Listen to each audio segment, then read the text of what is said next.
All right, this is a Fox News alert breaking tonight. If you are just joining us, federal prosecutors have just filed 9 new charges against Hunter Biden, all related to a tax evasion scheme. But the pressing question of the night is, well, what does this mean for the president? What did he know? When did he know it? And by the way, when are FARA charges ever going to be filed? Will they be filed? Here with analysis, law professor and Fox News contributor Jonathan Turley.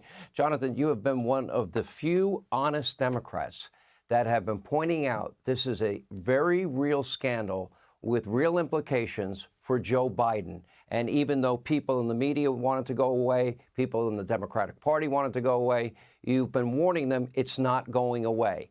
And I think all roads now lead back to 1600 Pennsylvania Avenue, and Joe Biden has a lot to answer for, starting with why he lied repeatedly to the country, including yesterday.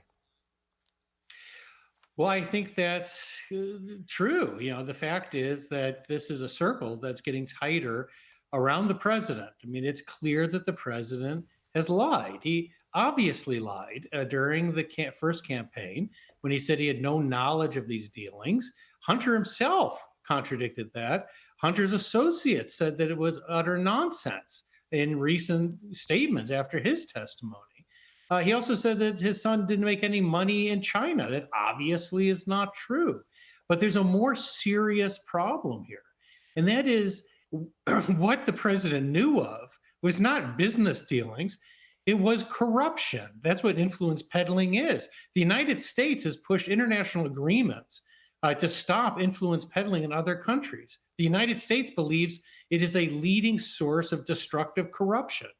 And if the president knew that his family was engaging in that type of corruption, of course it's serious. So we're looking at two events next week. One is when Hunter Biden is supposed to appear. That may now be effectively scuttled. Hunter may be able to use this to plead the fifth, to refuse to answer questions. But the second event is the expected vote on the impeachment inquiry. And this indictment might make it easier for Hunter not to speak, but it may make it more difficult for President Biden to avoid that inquiry.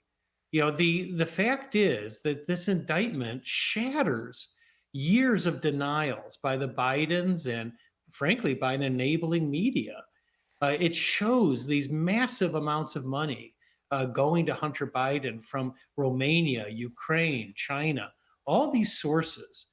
And it also shows a knowing and continual effort to evade taxes, to commit criminal acts. Now, if this circle is getting closer to the president, then he has to answer some questions. So it leads us to this very simple question for next week.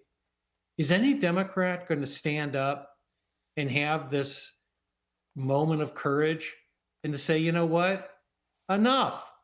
We can't say we're against corruption and influence peddling and then say we don't even want to do an inquiry as to whether there's an impeachable offense. So when you look at the lies, we start there. Then you look at the sheer number of suspicious activity reports. Then you look at the identified shell corporations with no real business purpose except to move money around. Then the sheer amount of money, tens of millions of dollars, with no evidence of any services rendered of any kind. And then the big question is, like, for example, in the case of Burisma, did Joe Biden, as vice president, take official action that financially benefited his family? Because 18 U.S.C., I believe it is 201, that's the bribery statute, Jonathan Turley. Bribery, high crimes, misdemeanors. I think you know where those words come from.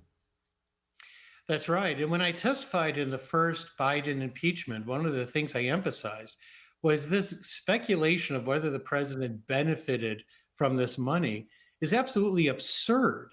In federal cases, it's well established that if people give money to your family, it can be bribery.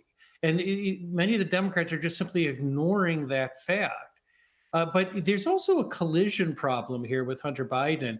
In the gun charges, his counsel has said, you know what? He came out of an addiction around the time that he signed that form. And so he was signing it truthfully because he had clarity. Well, the problem is a lot of these crimes occurred during that period. So did he have clarity with the tax evasions that were being committed during the same period? Amazing. A lot of questions to be answered.